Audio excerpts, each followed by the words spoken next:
Hi, Senior 2. Today we are going to discuss the past perfect in the active form and the passive form, as well as some of its linking words with the past simple. Let's start. The active form. In the affirmative, we have the subject plus had plus the past participle of the given verb. For example, we have here he had done the shopping. He had done. He is the subject, had is the helping verb, and done is the verb in the past participle. He had done the shopping before returning home. What about the negative? It's so simple. Just add not. As you can see, subject plus hadn't plus the past participle. For example, Mom hadn't prepared lunch by midday. Mom is the subject, hadn't is the negative form, and prepared the past participle. The interrogative form is also simple.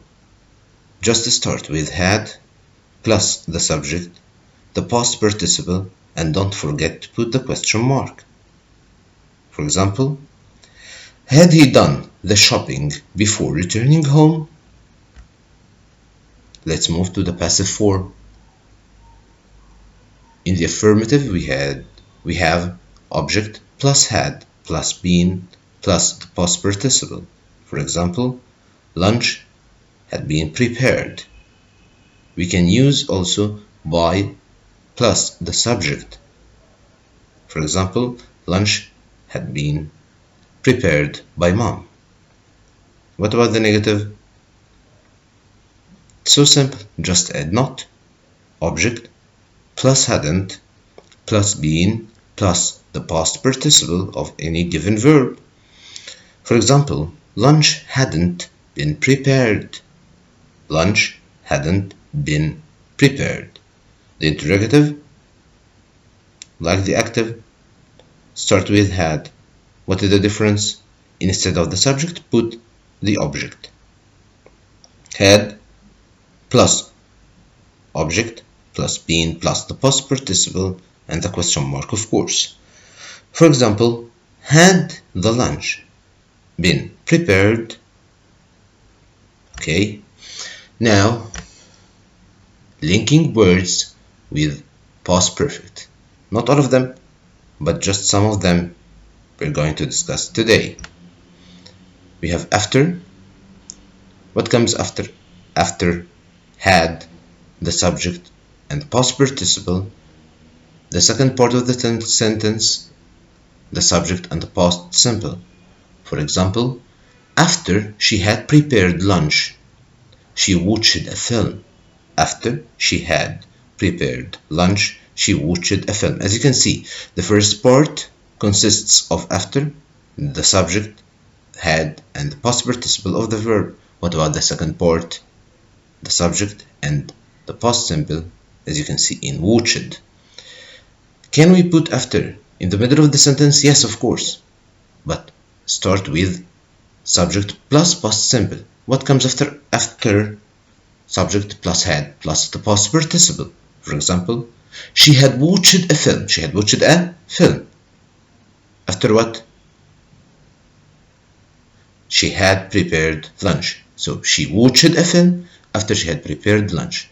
Okay, but notice that after in this situation equals as soon as. After in this situation equals as soon as, which means that I can replace as soon as or after without, what can I say, a big difference in meaning. Okay, for example, as soon as she had prepared lunch, she watched a film. Or she watched a film as soon as she had prepared lunch. Let's move to another slide. Before is so similar to after, but not the same order, but not in the same order.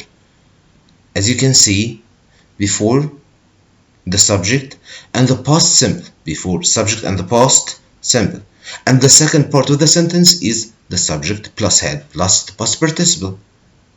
As you can see in the example, before she submitted the exam, she had revised it carefully.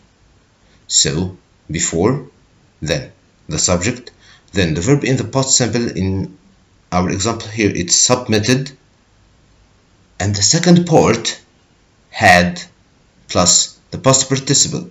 She had revised. She had revised. Okay? The same as after, we can put before in the middle of the sentence. Subject plus had plus the past participle plus before plus the subject plus the past simple. As you can see in the example, she had revised the exam carefully before she submitted it. Okay? Like the previous slide, you can see that before equals by the time. Before equals by the time. So I can cross out before and put by the time. Let's see. Yes. By the time she submitted the exam, she had revised it carefully. By the time she submitted the exam, she had revised it carefully. The same in the second example. She had revised the exam carefully by the time she submitted it. Okay? After plus verb ing and before plus verb ing. As you can see in the examples, after reading the manual, he installed the new computer. Here we have the same subject. We can cross out the first subject and the had and change the past participle into a gerund form. What the meaning of a gerund form? The verb plus the ing. As you can see again, after reading. Okay, in the second example, we can say that after comes in the middle of the sentence. As you can see, he installed the new computer. After what?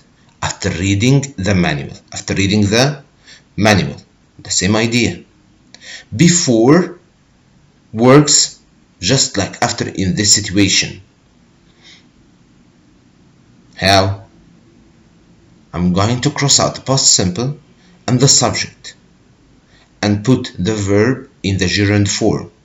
Before installing the new computer, he had read the manual. Or he had read the manual before installing the new computer. Now, let's check our comprehension together. Let's see. By the end of last January, I thus taken the mid-year exam. Let's see. Have, had been, or be. Who can tell me? Yes, it's had. It's had. Thank you. Number 2. As soon as the report dots, I knew it was great. Notice that the report is not a human subject. So what is it? It's an object. So it's had read, had been read, had, or was reading. Think. Yes, exactly. It's had been read. Let's move to number 3. After the medicine, I felt better. We don't have a subject here, okay? After there is no subject and there is no had. So yes, very good. The gerund form. After taking the medicine, I felt better. The last one. She had finished all the work. Dots. She went home. It's so simple. Who can tell me? The first part had plus the past participle, and the second part in the past simple, as you can see, went. Okay, so what is the linking word, the suitable one? Yes, of course, it's before. That's going to be all for today. See you soon. Bye.